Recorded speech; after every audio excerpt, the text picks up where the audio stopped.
Yes, so I'm here with my client Laurie. Hi, Laurie. Hi. So tell me, what were you looking for right before we started working together?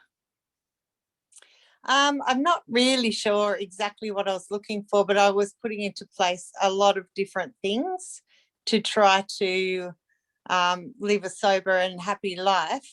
But I think the thing missing, I have counselors and apps and books and podcasts and every other thing. I think the thing that's missing from all of them is the wellness and self care side of things. So I came into contact with you through the Sober Sisters Facebook, and I just thought I'd give it a go. It was really impulsive. I just thought I'll just click on the link and just see without committing to anything.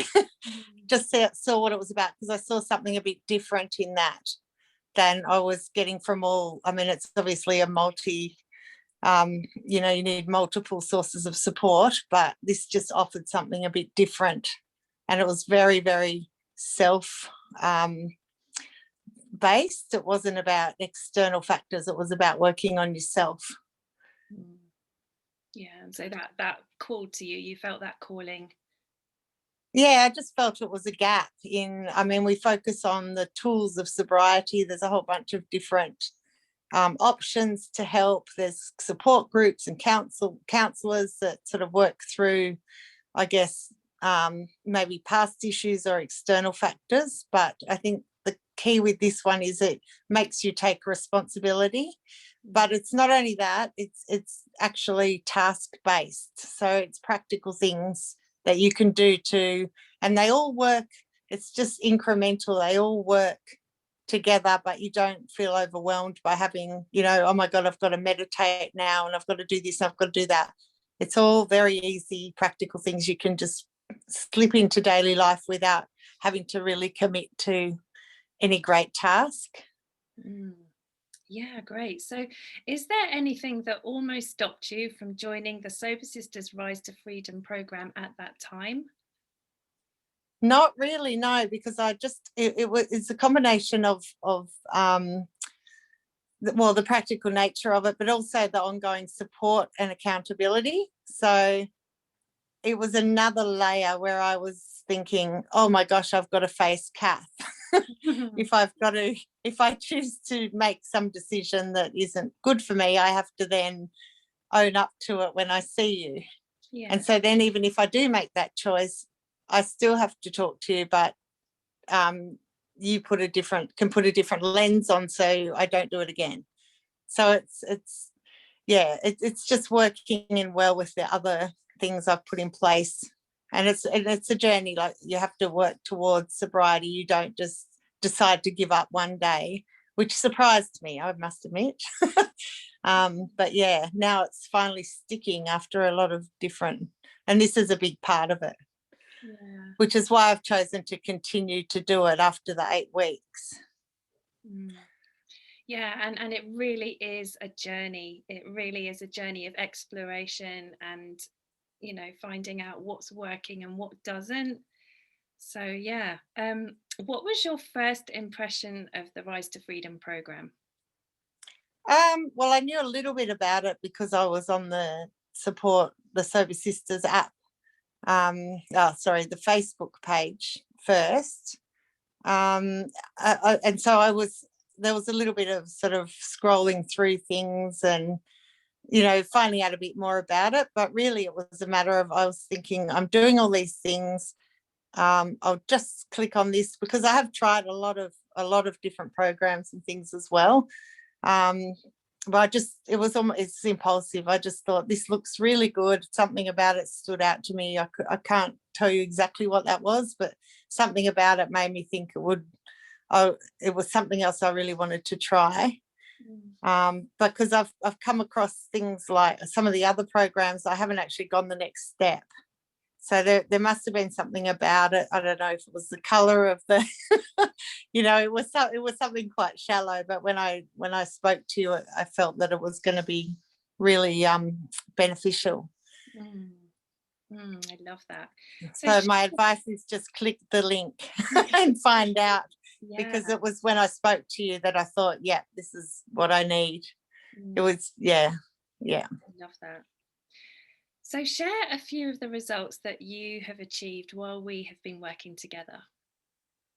Well, sobriety is probably the biggest one. That's my goal. But it goes a little bit deeper than that, in that little things that I've implemented every day, whether it's breathing every hour, which is really simple, or even not every hour, just when I think of it.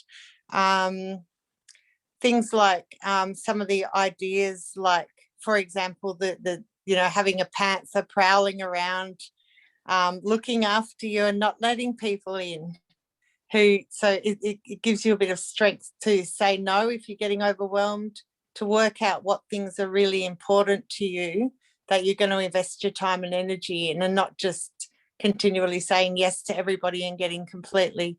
And I think the other thing too is not just the sobriety, but now I'm working on my workload, which I realized after getting sober, which obviously alcohol helped a lot to manage stress around work, or so I thought it did, although it was making it heaps worse because, you don't feel 100% all the time.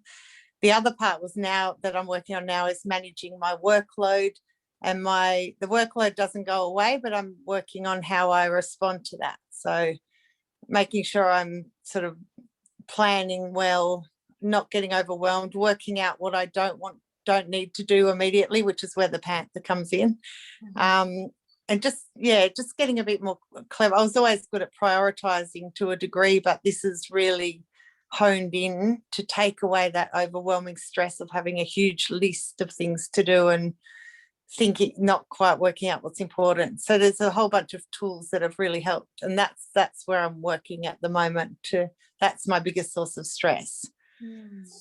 So it's working on your response to stresses, not trying to change the external environment, because you say, okay, this is a big hot mess, I've got it, this is fine, I'm putting all these things in place so that I can cope with it and feel calm and strong.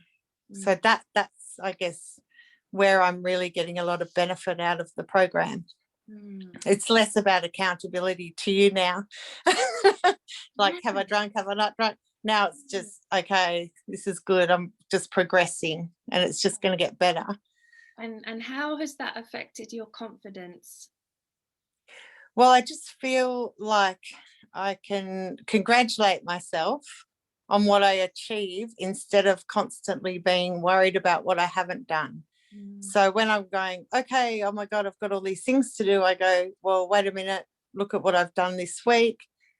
Life is actually going well, that list will never go away. So I now view it differently than what I was. And that takes away a lot of anxiety. And I don't suffer anxiety or depression either. So it was just directly related to how I was managing things in my life. And so what kind of further breakthroughs have you experienced that you didn't anticipate when you joined? Well, as I said before, getting sober was one of them. I've been working at this for, I can't even remember how many years. I've had periods of sobriety for a long time.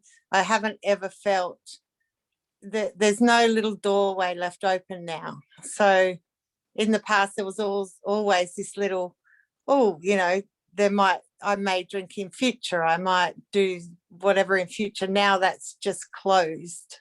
And I think obviously that's the thing I didn't expect.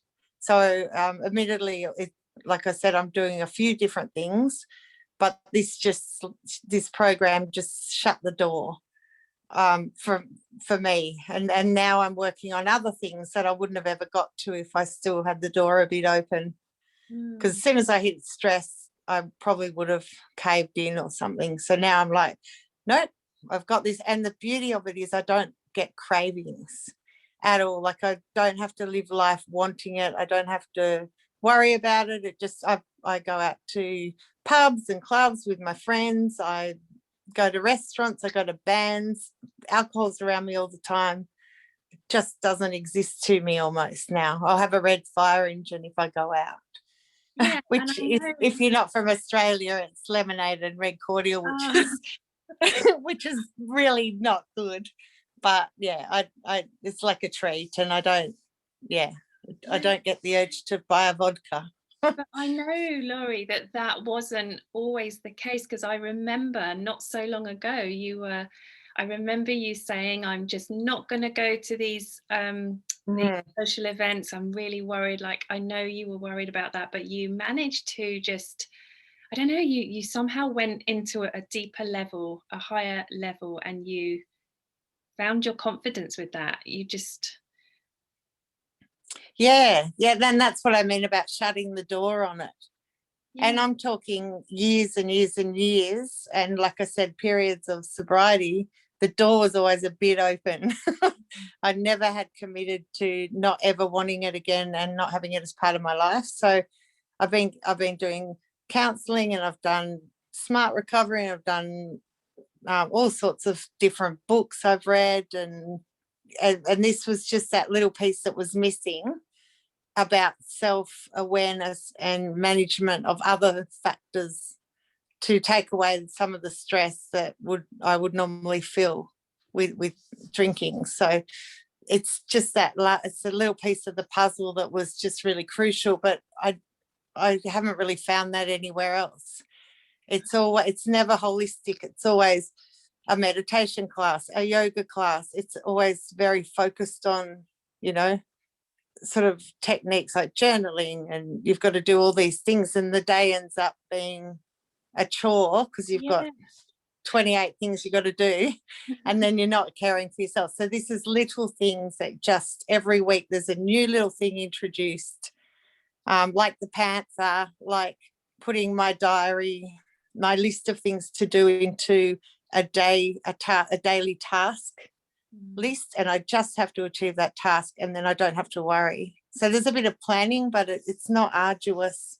I'm not good at journaling at all. I forget to do it more than I do it, but there are other ways. You don't have to have the standard, Exactly. you know, Yeah, that sort of standard approach. Yeah, such a but personal. it's also the face to face. Mm. It's the and it's also self-driven. So what's stressing you this week? Work. Okay, here's 3 things to do, and I can do those 3 things that week. So, and then next week it might be something else as a problem. So, yeah, it's just learning the skills to manage. And then if you want to go deeper, you can. Like if you want to go into the next stage of it and take up yoga, or I'm not there yet. You can, and it makes it easier to put other things in your life like exercise and making sure you have time for yourself, which is really important. I think women are particularly bad at taking time for themselves because they're always caring for everybody else, and you do it blindly. I mean, my kids are 15 and 16, and I've blindly just been sort of, you give everything to them and you sort of get lost. So this really focuses things back, and it is a bit selfish, but I'm okay with that because Yeah. it makes me better looking after everybody else. I'm much calmer, and I can manage their driving them all around the countryside and school stress and sport, and yeah, so it just gives you the basic premise is it gives you tools to manage day-to-day life without having to sit on a mountain and meditate, which is fine if people have time to do that, because that is quite good, but yeah, it's practical. Yeah, I love that. I love hearing that. So tell me, finally, what words of wisdom can you share for someone who is looking at joining us, but they might be overthinking it a bit? So I would just click on the link and not think about it, because I think it's not a pushy sales tactic. It's just entirely, I would click, I would organize a meeting with you. It's half an hour to have a chat. There's no you don't feel, if it's for you, you will probably pursue it, and if it's not, that's okay. I I don't, it's not very difficult, because you don't, sometimes you feel pressured to join things or get involved in things, but this, I just thought, oh, I'll just have a chat. It's Kath, you know, have a chat and then decide. You'll know, you know, if it's going to be helpful or not, and how well it fits in with all the most alcoholics are doing a range of things. If they're keen on giving up, you'll know straight away if it fits in with all your other things. But I haven't found anything quite like it out of all the different things I've tried over the years. There was always this little bit missing. Yeah, so I would just click and talk to you, and then, you know, there's no pushy, right, are you joining? It's like, how do you feel? You know, is this going to work for you? And if it doesn't, that's okay. But I suspect it will work for a lot of people, because if I can stop drinking, anyone can. To be honest, I've been drinking since I was 13, and on and off. Didn't drink when I had children, but really, I was probably just waiting until I could drink, even though it was a couple of years for each. And then I've had little periods of sobriety, but I've, you know, it gets you in the end is the problem. It doesn't, you can never get to a moderate level once you cross that line.